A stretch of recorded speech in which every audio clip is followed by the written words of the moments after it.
Hello students, welcome back to study live with Raunak. कैसे हैं आप लोग? मैं उम्मीद करती हूँ आप लोग अच्छे होंगे और अच्छे से अपने एग्ज़ाम की तैयारी में लगे होंगे। तो चलिए शुरुआत करेंगे हम आज के अपने मॉक टेस्ट की। और अंतिम एग्ज़ाम के कुछ अंतिम दिनों में मैंने चुने हुए प्रश्न रखे हैं, तो आपसे रिक्वेस्ट है कि वीडियो को पूरा देखिए और अगर चैनल पे नए हैं तो चैनल को सब्सक्राइब ज़रूर कर लीजिएगा, ठीक है। तो पहला प्रश्न आज का हमने लिया है मॉक टेस्ट का। हड़प्पा सभ्यता का कौन सा स्थल भारत में नहीं था? हुलास, सुरकोटदा, बालाकोट या मांडा? तो यहाँ आपका राइट आंसर हो जाएगा option number C, Balakot. Balakot जो है वो पाकिस्तान के खैबर प्रांत में, कहाँ पर है? पाकिस्तान के खैबर प्रांत में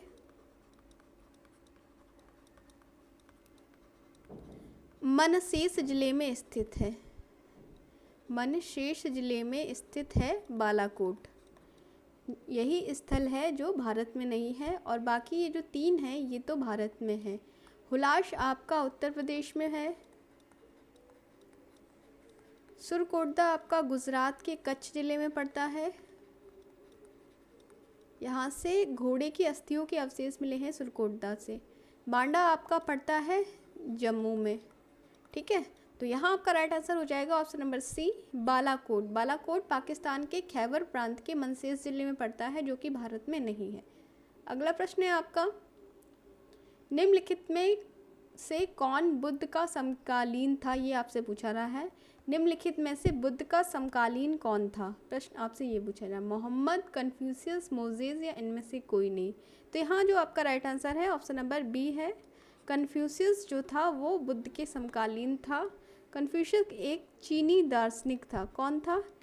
कन्फ्यूशियस एक चीनी दार्शनिक था जो कि बुद्ध के समकालीन था।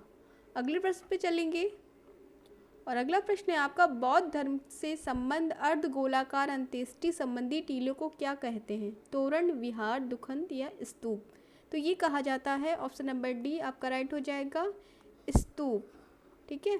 बौद्ध धर्म से संबंधित अर्धगोलाकार अंत्येष्टि संबंधी टीलों को स्तूप कहते हैं और ये पवित्र बौद्ध अवशेषों को रखने में इस्तेमाल किए जाते थे। पवित्र बौद्ध अवशेषों को रखने के लिए इनका इस्तेमाल होता था। किसका? स्तूप का, ठीक है। तो यहाँ आपका राइट आंसर हो जाएगा ऑप्शन नंबर डी, स्तूप। अगला प्रश्न है आपका, प्रश्न नंबर 4 पे चलेंगे। किस यूनानी इतिहासकार को इतिहास का जनक कहा जाता है? यूक्लिड, हेरोडोटस, हिप्पोक्रेटस या आर्किमिडीज? तो यहाँ आपका राइट आंसर है इतिहास का जनक Herodotus. Option number B right हो जाएगा। किसे कहा जाता है? हेरोडोटस को इतिहास का जनक कहा जाता है और इतिहास की पिता की उपाधि इन्हें इतिहास के पिता की उपाधि इन्हें प्राचीन रोमन वक्ता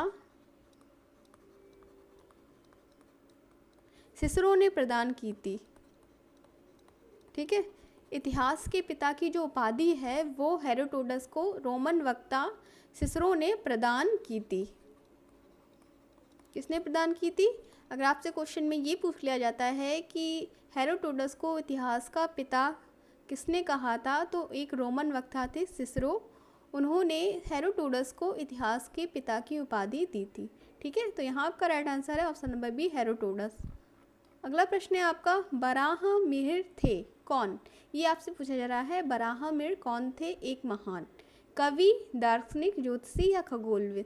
तो बराहमिहिर जो थे वो एक महान खगोलविद और गणितज्ञ थे। कौन थे? खगोलविद व भारतीय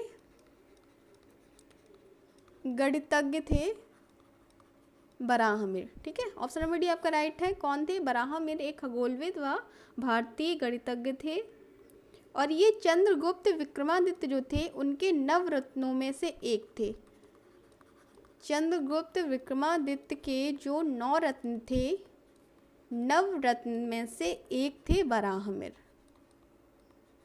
ठीक है, जो कि एक भारतीय गणितज्ञ व खगोलविद थे। अगला प्रश्न है आपका, कामरूप किसका प्राचीन नाम है? ये आपसे पूछा जा रहा है। उड़ीसा, बिहार, असम या बंगाल?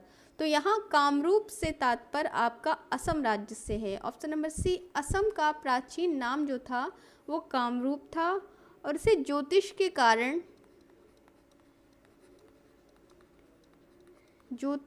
कारण इसे प्रगज्योतिषपुर के नाम से भी जाना जाता था। किस नाम से? प्रगज्योतिषपुर के नाम से भी जाना जाता था असम को, ठीक है। और प्राचीन समय में प्रगज्योतिषपुर जो थी वो कामरूप की राजधानी थी। किसकी राजधानी थी? कामरूप, जो प्राचीन समय असम का जो प्राचीन नाम था कामरूप, उसकी राजधानी हुआ करती थी प्रगज्योतिषपुर। और असम को ज्योतिष के कारण प्रगज्योतिषपुर के नाम से भी जाना जाता है।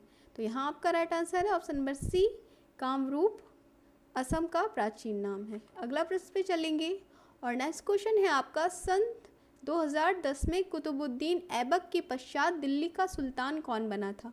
सिकंदर लोदी, बाबर, इल्तुतमिश या इब्राहिम लोदी? तो यहाँ आपका राइट आंसर है ऑप्शन नंबर सी, इल्तुतमिश जो था वो कुतुबुद्दीन ऐबक के पश्चात दिल्ली का सुल्तान बना था और ये दिल्ली सल्तनत का तीसरा सुल्तान था।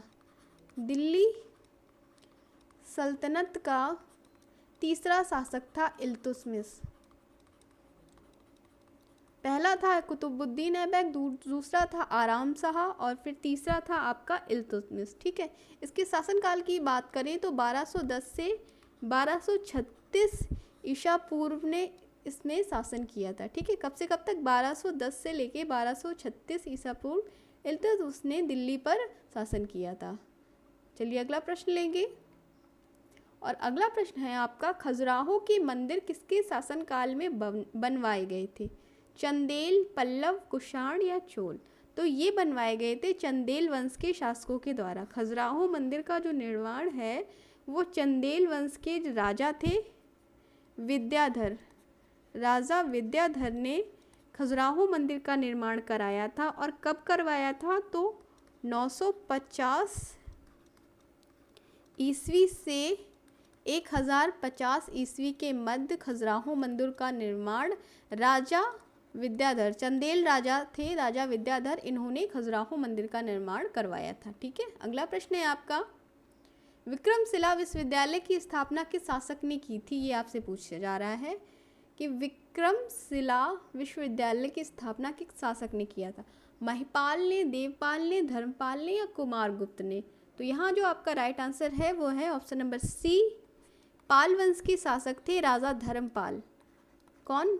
पाल वंश के शासक राजा धर्मपाल ने विक्रमशिला विश्वविद्यालय की स्थापना की थी। कब की थी? तो 783 से 820 ईसा पूर्व में की थी। कब से कब? 783 से 820 ईसा पूर्व में धर्मपाल ने, जो कि पाल वंश के राजा थे, विक्रमशिला विश्वविद्यालय की स्थापना की थी। अगला प्रश्न लेंगे और अगला प्रश्न है आपका, स्वतंत्र भारत में राज्यसभा की पहली बैठक किस वर्ष से हुई थी? 1950, 1952, 1953 या 1954? तो आपको बता दें राज्यसभा की जो पहली बैठक थी वो 1952 ईस्वी में हुई थी, ठीक है। 1952 आपका राइट आंसर है। 13 मई 1952 में राज्यसभा की पहली बैठक हुई थी, ठीक है। नेक्स्ट क्वेश्चन है आपका, भारतीय संविधान की दूसरी अनुसूची में निम्नलिखित में किसके वेतनों का प्रावधान है? लोकसभा स्पीकर, राष्ट्रपति, राज्यपाल या उपरोक्त सभी? तो यहाँ आपका राइट आंसर हो जाएगा उपरोक्त सभी। भारतीय संविधान की जो दूसरी अनुसूची है उसमें इन तीनों के वेतनों का प्रावधान है। लोकसभा स्पीकर, राष्ट्रपति और राज्यपाल, इन तीनों लोगों के वेतन का जो प्रावधान है वो दूसरी अनुसूची में दिया गया है। तो यहाँ आपका राइट आंसर है ऑप्शन नंबर डी, उपरोक्त सभी। अगला प्रश्न है, ये अंतिम समय के एग्ज़ाम के अंतिम समय में आपके कुछ महत्वपूर्ण प्रश्न हैं, तो वीडियो को पूरा देखिएगा क्योंकि सभी प्रश्न जो हैं वो हमने एग्ज़ाम से रिलेटेड ही लिए हैं। तो 12वां नंबर प्रश्न है आपका, अब तक कितनी बार राष्ट्रीय आपातकाल की उद्घोषणा राष्ट्रपति के द्वारा की जा चुकी है? 2, 3, 5 या 6? तो आपको बता दें अब तक जो है वो 3 बार, ऑप्शन नंबर भी आपका राइट हो जाएगा। अब तक 3 बार राष्ट्रीय आपातकाल की घोषणा राष्ट्रपति के द्वारा की जा चुकी है। 26 अक्टूबर 1962 से 10 जनवरी 1967 तक। ठीक है, कब से कब तक? 26 अक्टूबर 1962 से 10 जनवरी 1967 तक आपातकाल की घोषणा की गई थी। अगला प्रश्न है आपका, निम्नलिखित सूचियों में किसके अंतर्गत शिक्षा आती है? राज्य सूची, केंद्रीय सूची, समवर्ती सूची या स्थानीय सूची? तो बात हो रही है शिक्षा की, तो शिक्षा का जो विषय है वह आपका ऑप्शन नंबर सी समवर्ती सूची के अंतर्गत आता है। ठीक है, किसके अंतर्गत? शिक्षा का विषय आपका समवर्ती सूची के अंतर्गत आता है। अगला प्रश्न है आपका, सरकार या कमीशन द्वारा संस्तुति की गई अंतर्राज्यीय परिषद का गठन संविधान की किस धारा या किस अनुच्छेद के अंतर किया गया है? अनुच्छेद 263, अनुच्छेद 236 या अनुच्छेद 252 या अनुच्छेद 370? तो अंतर्राज्यीय परिषद का गठन जो है वो अनुच्छेद 263 में निहित है। ऑप्शन नंबर आपका राइट हो जाएगा, अनुच्छेद 263 में अंतर्राज्यीय परिषद का गठन दिया गया है संविधान के अनुच्छेद 263 में। ठीक है, अगला प्रश्न है आपका, अंतर्राज्यीय परिषद की स्थापना आपसे पूछी जा रही है कि इसकी स्थापना कब हुई थी? 28 मई 1990, 28 मई 1989, 28 मई 1991 या 28 मई 1992? तो अंतर्राज्यीय परिषद की स्थापना आपकी हुई थी ऑप्शन नंबर ए 28 मई 1990 ईस्वी में। कब हुई थी? 28 मई 1990 ईस्वी में अंतर्राज्यीय परिषद की स्थापना की गई थी। अगला प्रश्न है आपका, योजना आयोग है एक, ये आपसे पूछा जा रहा है, योजना आयोग क्या है? तदर्थ निकाय, संवैधानिक निकाय, असंवैधानिक निकाय या इनमें से कोई नहीं? तो आपको बता दें, योजना आयोग जो है वो ना तो संवैधानिक है ना असंवैधानिक है, तो ये होगा इनमें से कोई नहीं। ठीक है, ना संवैधानिक है ना ही असंवैधानिक है, इनमें से कोई नहीं आपका राइट आंसर होगा। इसे 1950 में भारत सरकार द्वारा बनाया गया था। इसे 1950 में भारत सरकार द्वारा स्थापित किया गया था और बाद में 1 जनवरी 2015 में योजना आयोग का जो स्थान है वो नीति आयोग ने ले लिया। ठीक है, अब जो है योजना आयोग वो किस नाम से जाने लगा है? 1 जनवरी 2015 से नीति आयोग के नाम से जाना जाने लगा है आपका योजना आयोग 1 जनवरी 2015 से। और इसके जो अध्यक्ष होते हैं वो होते हैं प्रधानमंत्री। अध्यक्ष कौन होते हैं? वो होते हैं आपके प्रधानमंत्री, जो कि इस टाइम है नरेंद्र मोदी जी नीति आयोग के अध्यक्ष हैं।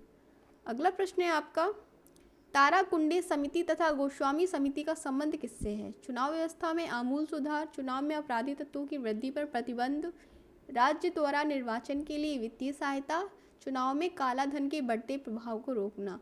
तो यहाँ जो 2 समितियाँ दी गई हैं, तारकुंडे समिति व गोस्वामी समिति, तो इसका जो संबंध है वो है आपका ऑप्शन नंबर ए चुनाव व्यवस्था में आमूल सुधार से। किसका संबंध है? चुनाव व्यवस्था में आमूल सुधार से ताराकुंडे समिति व गोस्वामी समिति का संबंध है। और अगला प्रश्न है आपका, केंद्र राज्य संबंध पर 1971 में राजमन्नार समिति किस राज्य द्वारा गठित की गई? केरल, आंध्र प्रदेश, तमिलनाडु या कर्नाटक? तो ये की गई थी आपका ऑप्शन नंबर सी तमिलनाडु। ठीक है, तमिलनाडु राज्य के द्वारा गठित की गई थी 1971 की राजमन्नार समिति मुख्यमंत्रियों के लिए। ठीक है, मुख्यमंत्रियों के लिए इस समिति का गठन हुआ था। क्वेश्चन नंबर 19 है, 42वें संविधान संशोधन द्वारा समवर्ती सूची में जोड़ा गया है सार्वजनिक स्वास्थ्य, जनसंख्या नियंत्रण, जेल या फौजदारी? तो 42वें संविधान संशोधन द्वारा जनसंख्या नियंत्रण जो है, ठीक है, ऑप्शन नंबर बी राइट है, जनसंख्या नियंत्रण को समवर्ती सूची में जोड़ दिया गया है 42वें संविधान संशोधन 1976 में। कब हुआ था 42वां संविधान संशोधन? 1976 में हुआ था और इस संशोधन के दौरान जनसंख्या नियंत्रण को समवर्ती सूची में जोड़ दिया गया। अगला प्रश्न है आपका, सौरमंडल की खोज किसने की? कोपरनिकस, आर्यभट्ट, कॉलरेटर या केपलर? तो सौरमंडल की खोज जो है वो निकोलस कोपरनिकस के द्वारा की गई। ऑप्शन नंबर आपका राइट होगा, किसके द्वारा?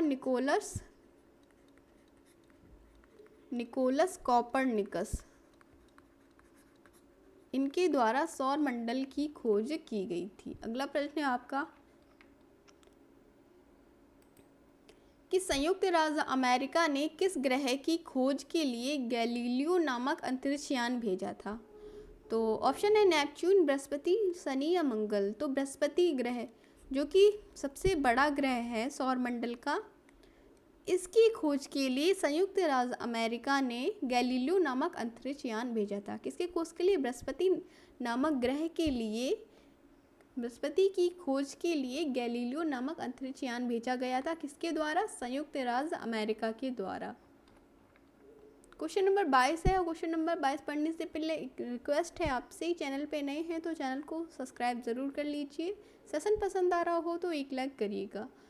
प्रश्न नंबर 22 है आपका, निम्नलिखित में से कौन सबसे चमकदार ग्रह है? ये आपसे पूछा जा रहा है। मरकरी, वीनस, नेपच्यून या मार्स? तो सबसे चमकदार ग्रह की बात हो रही है, तो यह है आपका ऑप्शन नंबर बी, वीनस, जिसे शुक्र ग्रह के नाम से भी जाना जाता है। ठीक है, वीनस को शुक्र ग्रह के नाम से भी जाना जाता है, और शुक्र ग्रह को भोर का तारा भी कहा जाता है। एक क्वेश्चन आपसे और पूछ लिया जाता है कि भोर का तारा किसे कहते हैं? तो शुक्र ग्रह को ही भोर का तारा कहा जाता है। अगला प्रश्न है आपका, पृथ्वी के उपग्रह की संख्या कितनी है? ये आपसे पूछा जा रहा है कि पृथ्वी के कितने उपग्रह हैं? तो पृथ्वी का मात्र एक उपग्रह है। ऑप्शन नंबर ए आपका राइट हो जाएगा। पृथ्वी का मात्र एक उपग्रह है, और वो कौन सा है? चंद्रमा। ठीक है, पृथ्वी का मात्र एक उपग्रह है, और होता कौन सा है? चंद्रमा पृथ्वी का एकमात्र उपग्रह है। अगला प्रश्न है आपका, फूलों की घाटी स्थित है कहाँ पर? जम्मू कश्मीर, हिमाचल प्रदेश, उत्तराखंड या केरल? तो फूलों की घाटी जो है वो आपका उत्तराखंड राज्य के गढ़वाल क्षेत्र में स्थित है। कहाँ पर स्थित है? उत्तराखंड के गढ़वाल क्षेत्र में स्थित है फूलों की घाटी। ठीक है, और केरल में क्या स्थित है? केरल में स्थित है साइलेंट वैली, यानी शांत घाटी जो है, शांत घाटी है आपकी, वो केरल में स्थित है। और मसालों का बगीचा भी केरल को कहा जाता है। क्या कहा जाता है? मसालों का बगीचा भी केरल को कहा जाता है। एक प्रश्न ये भी आपसे पूछ लिया जाता है। अगला प्रश्न है आपका, वह स्थान जहां केंद्रीय शुष्क भूमि खेती अनुसंधान संस्थान विद्यमान है? ये आपसे पूछा जा रहा है कि वह स्थान जहां केंद्रीय शुष्क भूमि खेती अनुसंधान संस्थान विद्यमान है। ऑप्शन में है बेंगलोर, नई दिल्ली, झांसी या हैदराबाद। तो ये आपका स्थान स्थित है ऑप्शन नंबर डी, हैदराबाद में। ठीक है, हैदराबाद में आपका केंद्रीय शुष्क भूमि खेती अनुसंधान संस्थान स्थित है। अगला प्रश्न है आपका, प्रश्न नंबर 26 है, सरिस्का पक्षी विहार कहाँ स्थित है? हरियाणा, मध्य प्रदेश, गुजरात या राजस्थान? तो सरिस्का पक्षी विहार जो है वो आपका ऑप्शन नंबर डी, राजस्थान के अलवर ज़िले में पड़ता है। कहाँ पर पड़ता है? राजस्थान के अलवर ज़िले में है आपका सरिस्का पक्षी विहार। ठीक है, नेक्स्ट क्वेश्चन पे चलेंगे, और नेक्स्ट क्वेश्चन है आपका, राजाजी राष्ट्रीय पार्क एक प्राकृतिक आवास है किसका? ये आपसे पूछा जा रहा है। राजाजी राष्ट्रीय पार्क एक प्राकृतिक आवास है महसेर मछली का, एशियाई हाथी का, कस्तूरी मृग का या चीतल का? तो राजाजी राष्ट्रीय पार्क जो है वो एशियाई हाथी का है। ऑप्शन नंबर बी आपका राइट है, एशियाई हाथी का प्राकृतिक आवास है राजाजी राष्ट्रीय पार्क। ठीक है, अगला प्रश्न है आपका, डीजल लोकोमोटिव कारखाना कहाँ स्थित है? चितरंजन, कपूरथला, वाराणसी या पेरम्बूर? तो डीजल लोकोमोटिव कारखाना जो है वो आपका वाराणसी में स्थित है। ऑप्शन नंबर सी आपका राइट हो जाएगा, वाराणसी में डीजल लोकोमोटिव कारखाना स्थित है। क्वेश्चन नंबर 29 है आपका, दुर्गा लौह इस्पात संयंत्र किस देश के सहयोग से स्थापित किया गया था? ये आपसे पूछा जा रहा है। ब्रिटेन, फ्रांस, रूस या जर्मनी? तो दुर्गा लौह इस्पात संयंत्र जो है वो यूके यानी ब्रिटेन, ऑप्शन नंबर ये आपका राइट हो जाएगा, ब्रिटेन के सहयोग से भारत देश में स्थापित किया गया था। कब? 1959 में। 1959 में दुर्गा लौह इस्पात संयंत्र भारत में ब्रिटेन की सहयोग से स्थापित किया गया था। अगला प्रश्न है आपका, लोकटक शक्ति परियोजना निम्नलिखित में किस राज्य में स्थित है? केरल, मणिपुर, मेघालय या बंगाल? तो इसका राइट आंसर हो जाएगा ऑप्शन नंबर बी, मणिपुर राज्य में स्थित है लोकटक शक्ति परियोजना। और इम्फाल नदी पर बनी ये जल विद्युत परियोजना है। ठीक है, इम्फाल नदी पर बनी यह एक जल विद्युत परियोजना है लोकटक शक्ति परियोजना। किस राज्य में स्थित है? तो ये है आपकी मणिपुर राज्य में स्थित है। अगले प्रश्न पे चलेंगे और अगला प्रश्न है आपका, पनियान तथा इरुला जनजातियां जो हैं वो किस राज्य में निवास करती हैं? दो जनजातियों की बात हो रही है यहाँ, पनियान तथा इरुला। आप्र मतलब आंध्र प्रदेश, महाराष्ट्र, बिहार या तमिलनाडु। तो यहाँ आपका राइट आंसर है option number D, Tamil Nadu.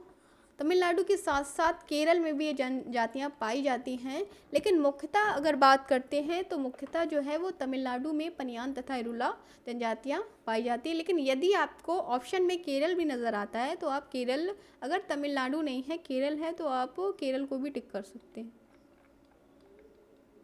Question number 32 है आपका, एशियन ड्रामा किसकी प्रसिद्ध पुस्तक है? Vishnu Sharma, David Ricardo, Gunnar Myrdal या हर्षवर्धन। तो एशियन ड्रामा जो है वो option number C, Gunnar Myrdal के द्वारा लिखी गई एक प्रसिद्ध पुस्तक है। किसके द्वारा?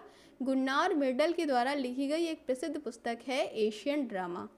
अगला प्रश्न पे चलेंगे कि जैन ग्रंथ कल्पसूत्र किसकी रचना है? अश्वघोष, हेमचंद्र बाहु, भद्रबाहु या इनमें से कोई नहीं। तो ये है आपकी option number C, Bhadrabahu. Jain ग्रंथ जो है, जैन ग्रंथ कल्पसूत्र जो है वो भद्रबाहु की रचना है। इसमें है क्या? इसमें जो जैन धर्म के तीर्थकर थे, जैन धर्म के तीर्थकों का जीवन चरित्र है, तीर्थंकरों का जीवन चरित्र है कल्पसूत्र में। क्या है? जीवन चरित्र। अगला प्रश्न है आपका, डेवलपमेंट एज फ्रीडम के लेखक कौन है? ये आपसे पूछा जा रहा है। मदर टेरेसा, अमर्त्य सेन, हेमचंद्र या विष्णुवर्धन। तो यहाँ आपका राइट आंसर है डेवलपमेंट एज फ्रीडम के लेखक है अमर्त्य सेन। ठीक है, अमर्त्य सेन जो हैं वो डेवलपमेंट एज फ्रीडम के लेखक हैं। उन्होंने ये लेखक हैं, उन्होंने अपनी ये पुस्तक 1999 ईस्वी में लिखी थी। कब लिखी थी? 1999 ईस्वी में। और अगला प्रश्न है आपका, यहाँ से कुछ यूपी जी के रिलेटेड है क्योंकि वो भी इम्पोर्टेंट है। तो 35 नंबर प्रश्न है आपका, उत्तर प्रदेश को पूर्व में किस नाम से जाना जाता था? आर्य प्रदेश, अवध प्रांत, उत्तरी प्रांत या यूनाइटेड प्रोविंस। तो ये जाना जाता था United province. Option number A आपका राइट है, यूनाइटेड प्रोविंस। उत्तर प्रदेश को पूर्व में यूनाइटेड प्रोविंस यानी संयुक्त प्रांत, किस नाम से जाना था? संयुक्त प्रांत के नाम से भी जाना जाता था उत्तर प्रदेश। अगला प्रश्न है आपका, उत्तर प्रदेश राज्य एक्ट पर गवर्नर जनरल द्वारा कब हस्ताक्षर किए गए? 7 दिसंबर 1947, 10 मार्च 1948 या 7 जनवरी 1947 या 19 दिसंबर 1948। तो उत्तर प्रदेश राज्य एक्ट पर गवर्नर जनरल के जो हस्ताक्षर थे वो 7 दिसंबर 1947 में किए गए थे। कब किए गए थे? 7 दिसंबर 1947 को। अगला प्रश्न है, उत्तर प्रदेश में स्थानीय स्वायत्त शासन का ढांचा किस प्रकार का है? एक स्तरीय, चतुर्स्तरीय, त्रिस्तरीय या द्विस्तरीय। तो यहाँ अगर स्थानीय स्वायत्त शासन ढांचा की बात हो रही है तो उत्तर प्रदेश में त्रिस्तरीय ढांचा है। कैसा है? त्रिस्तरीय ढांचा है स्थानीय स्वायत्त शासन का। और त्रिस्तरीय ढांचा लाने का जो श्रेय है वो बलवंत राय मेहता को जाता है, क्योंकि पंचायती राज व्यवस्था जो है वो बलवंत राय मेहता समिति की देन है। अगला प्रश्न है आपका, अशोक द्वारा निर्मित, ठीक है, अशोक द्वारा निर्मित भारत का राज चिन्ह सिंह स्तंभ उत्तर प्रदेश में कहाँ पर है? ये आपसे पूछा जा रहा है। इलाहाबाद, मथुरा, अलीगढ़ या सारनाथ। तो ये आपका ऑप्शन नंबर डी, सारनाथ में स्थित है। कहाँ पर स्थित है? सारनाथ में स्थित है अशोक द्वारा निर्मित भारत का राज्य चिन्ह। ठीक है, अगला प्रश्न है आपका, उत्तर प्रदेश में सामूगढ़ का प्रसिद्ध युद्ध कब हुआ? ये पूछा जा रहा है। उत्तर प्रदेश में सामूगढ़, इसका सामूगढ़ का प्रसिद्ध युद्ध कब हुआ? 1605, 1627, 1658 या 1650। तो ये हुआ था, ऑप्शन नंबर सी आपका राइट हो जाएगा, 1658 ईस्वी में। ठीक है, 29 मई 1658 ईस्वी में उत्तर प्रदेश में प्रसिद्ध सामूगढ़ का युद्ध हुआ था।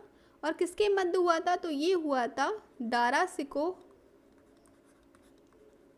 दारा शिकोह और औरंगजेब के मध्य। ठीक है, सामू का युद्ध जो हुआ था वो दारा शिकोह और औरंगजेब के मध्य हुआ था 29 मई 1658 ईस्वी में। और अगला प्रश्न है आपका, उत्तर प्रदेश के मथुरा नगर में किस शासक का स्तंभ लेख स्थित है? कनिष्क, समुद्रगुप्त, अशोक या बिंदुसार। तो यहाँ आपका राइट आंसर हो जाएगा ऑप्शन नंबर 1 कनिष्क। कनिष्क जो कि कुषाण वंश का शासक है, कुषाण वंश का शासक है कनिष्क। उसका स्तंभ लेख जो है वो मथुरा नगर में देखने को मिलता है। कहाँ देखने को मिलता है? मथुरा नगर में देखने को मिलता है कनिष्क का स्तंभ लेख। अगला प्रश्न है आपका, उत्तर प्रदेश के किस जिले में त्रिवेणी स्ट्रक्चर लिमिटेड कारखाना स्थित है? ठीक है, उत्तर प्रदेश की बात हो रही है। उत्तर प्रदेश में कहाँ पर त्रिवेणी स्ट्रक्चर लिमिटेड कारखाना स्थित है? मेरठ, रामपुर, कानपुर या इलाहाबाद। तो ये आपका स्थित है option number D Allahabad. Allahabad ये पुराना नाम है, अब कहाँ पर है? प्रयागराज। ठीक है, अगला प्रश्न है आपका, ये करंट अफेयर के क्वेश्चन स्टार्ट हो गए हैं। हर साल विश्व महासागर दिवस कब मनाया जाता है? 7 जून, 8 जून, 9 जून या 10 जून। तो हर साल 8 जून को विश्व महासागर दिवस, वर्ल्ड ओशियन डे मनाया जाता है। और इस बार थीम थी 2023 विश्व महासागर दिवस की planet ocean, the tides are changing. The tides are changing, ये 2023 की थीम थी विश्व महासागर दिवस की। महासागर ग्रह लहरें बदल रही हैं, ये इस बार की थीम थी। क्या थी? Planet ocean the tides are changing, महासागर ग्रह लहरें बदल रही हैं। थीम 2023 थी। 8 जून को मनाया जाता है विश्व महासागर दिवस। और अगला प्रश्न है आपका, हाल ही में कहाँ ONGC राष्ट्रीय आपदा न्यूनीकरण केंद्र का शिलान्यास किया गया है? महाराष्ट्र, गुजरात, जम्मू या उत्तर प्रदेश। तो ONGC ने राष्ट्रीय आपदा न्यूनीकरण केंद्र जो है वो ऑप्शन नंबर सी आपका राइट है, जम्मू कश्मीर। ठीक है, जम्मू में राष्ट्रीय आपदा न्यूनीकरण केंद्र का शिलान्यास किया गया है। और यह जो आवास है वो 1.84 एकड़ में बनाया जाएगा। कितने में? 1.84 एकड़ में इस आवास का शिलान्यास किया गया है जो कि जम्मू में स्थित है। अगला प्रश्न है आपका, हाल ही में किस राज्य सरकार ने प्रदूषण के स्तर को कम करने के लिए एयर प्यूरिफायर वाली बसें लॉन्च की हैं? पश्चिम बंगाल, तेलंगाना, तमिलनाडु और कर्नाटक। तो ये लॉन्च की गई हैं ऑप्शन नंबर ए पश्चिम बंगाल। ठीक है, पश्चिम बंगाल की राजधानी कोलकाता में प्रदूषण को कम करने के लिए, पश्चिम बंगाल की राजधानी कौन सी है? कोलकाता। तो कोलकाता में प्रदूषण को कम करने के लिए एयर प्यूरिफायर बसें लॉन्च की गई हैं। ठीक है, किस लिए? प्रदूषण को कम करने के लिए एयर प्यूरिफायर बसें लॉन्च की गई हैं। अगला प्रश्न है आपका, हाल ही में अरब सागर में उठे विपरजॉय साइक्लोन को किस देश के द्वारा नाम दिया गया है? विपरजॉय जो है साइक्लोन, ये पूछा जा रहा है, उसका नाम ये विपरजॉय किस देश ने रखा है? ओमान, बांग्लादेश, म्यांमार या मलेशिया। तो ये रखा गया है ऑप्शन नंबर बी आपका बांग्लादेश के द्वारा, क्योंकि विपरजॉय का जो अर्थ है बंगाली में, बंगाली अर्थ होता है इसका, विपरजॉय का मतलब होता है आपदा। ठीक है, तो इस नाम से विपरजॉय साइक्लोन का नाम रखा गया है बांग्लादेश ने, क्योंकि बंगाली का अर्थ होता है आपदा। और क्वेश्चन नंबर 46 यहाँ पे आ गया है, निम्न में से किसने हाल ही में दक्षिण अफ्रीका में हुए ब्रिक्स सम्मेलन में भारत की तरफ से भाग लिया है? विदेश मंत्री एस जयशंकर, वित्त मंत्री निर्मला सीतारमण, प्रधानमंत्री नरेंद्र मोदी या परिवहन मंत्री नितिन गडकरी। तो ये लिया है ऑप्शन नंबर सी, प्रधानमंत्री नरेंद्र मोदी ने हाल ही में हुए दक्षिण अफ्रीका के ब्रिक्स सम्मेलन में भारत की तरफ से भाग लिया है। दक्षिण अफ्रीका के जोहान्सबर्ग, कहाँ पर ये सम्मेलन हुआ है? दक्षिण अफ्रीका के जोहान्सबर्ग में ये सम्मेलन आयोजित हुआ है। अगला प्रश्न है आपका, विश्व खाद्य दिवस, विश्व खाद्य सुरक्षा दिवस, विश्व खाद्य दिवस नहीं है, विश्व खाद्य सुरक्षा दिवस प्रतिवर्ष किस दिन मनाया जाता है? 7 जून, 8 जून, 9 जून या 10 जून। तो ये मनाया जाएगा आपका, मनाया जाता है ऑप्शन नंबर ए 7 जून को। कब? 7 जून को विश्व खाद्य सुरक्षा दिवस मनाया जाता है। और इस बार की थीम की बात करें 2023 की, तो इस बार की थीम थी जल ही जीवन है, जल ही जीवन है, जल ही भोजन है, जल ही जीवन है, जल ही भोजन है, किसी को पीछा ना छोड़ें। ठीक है, किसी का पीछा ना छोड़ें इस बार की थीम थी 7 जून विश्व खाद्य सुरक्षा दिवस की। ठीक है, अगला प्रश्न है आपका, हाल ही में किस राज्य सरकार ने नंद बाबा दुग्ध मिशन योजना शुरू की है? उत्तर प्रदेश, आंध्र प्रदेश, असम या सिक्किम? तो ये शुरुआत की गई है नंद बाबा दुग्ध मिशन उत्तर प्रदेश में। ठीक है, ऑप्शन नंबर ए आपका राइट हो जाएगा। उत्तर प्रदेश में शुरुआत की गई है उत्तर प्रदेश के मुख्यमंत्री के द्वारा योगी आदित्यनाथ के द्वारा नंद बाबा दुग्ध मिशन की योजना की शुरुआत की गई है। योगी आदित्यनाथ ने इसके लिए 1000 करोड़ का बजट भी पारित किया है इस योजना के लिए। ठीक है, नंद बाबा दुग्ध मिशन योजना के लिए योगी आदित्यनाथ के द्वारा 1000 करोड़ का बजट भी पारित कर दिया गया है। और अगला प्रश्न है आपका, हाल ही में कहाँ लेवेंडर महोत्सव का उद्घाटन किया गया है? जम्मू कश्मीर, सिक्किम, हिमाचल प्रदेश या पंजाब? तो यहाँ आपका राइट आंसर हो जाएगा लेवेंडर महोत्सव का उद्घाटन जो है वो option number A Jammu Kashmir में किया गया है। ठीक है, कहाँ पे मनाया गया है लेवेंडर महोत्सव? जम्मू कश्मीर में मनाया गया है। अगला प्रश्न है और आपका ये आखिरी प्रश्न है, विश्व कैंसर दिवस प्रत्येक साल मनाया जाता है 1 फरवरी, 4 फरवरी, 5 फरवरी या 29 जनवरी? तो विश्व कैंसर दिवस जो है वो आपका ऑप्शन नंबर बी 4 फरवरी को मनाया जाता है। कब मनाया जाता है? 4 फरवरी को मनाया जाता है। और इस बार की थीम की बात करें, थीम बहुत ज़रूरी है, हो सकता है करंट में वो आपसे थीम ही पूछ लें। तो इस बार की थीम थी क्लोज द केयर गैप। ये इस बार विश्व कैंसर दिवस की थीम थी जो कि 4 फरवरी को मनाया जाता है। ठीक है, तो फ्रेंड्स ये थे आज के आपके 50 महत्वपूर्ण प्रश्न जो कि अंतिम प्रयास में आपको देखने हैं। पूरी वीडियो देखनी है क्योंकि प्रश्न जो हैं वो बिल्कुल एग्ज़ाम के लेवल के ही हैं। ठीक है, तो फिर चैनल पे नए हैं तो चैनल को सब्सक्राइब ज़रूर कर लीजिए। सेशन पसंद आया हो तो लाइक करिएगा। तो चलिए चलते हैं, फिर मिलते हैं एक नई वीडियो के साथ। तब तक के लिए नमस्कार, take care and good bye.